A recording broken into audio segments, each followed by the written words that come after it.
Manggemo, alam nyo, sa galit ko dyan sa aswang na yan, o kung anumang kaluluwa niyang pumasok na gustong takutin yung kabutisan ng asawa ko.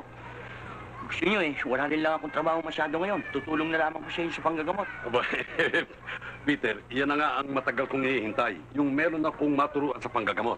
Tutulong ako. Malakas ba ang loob mo? Sa ano? Sa mga patay, sa mga maligno, sa mga... Manggemo, yan nga takot ako sa patay, takot ako sa multo. Baka mamatay ako sa takot. Sa umpisa lang yun, masasanay ka na roon.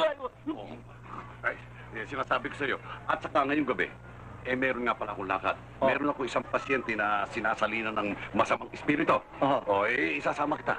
Sige, sama ako. Sasama Mamayang gabi? Mamayang gabi. Teka muna, paano yung asawa ko? Madali yan, Peter. Madali sa akin yung aswang.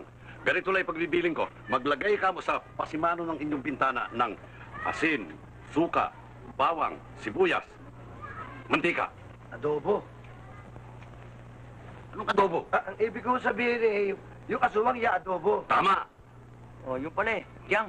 Huwag mo nga akong tatawagin ng Tiyang. Ba't tiyang mo ba si Bukol? Talagang tiyang ko dahil kapatid doon ng tiyong Pichyan So, pakisabi nyo lang kay Connie, ikaw na nga, Tintoy, sabi mo lang kay Connie. Nadinig mo naman ang sinabi ni Mang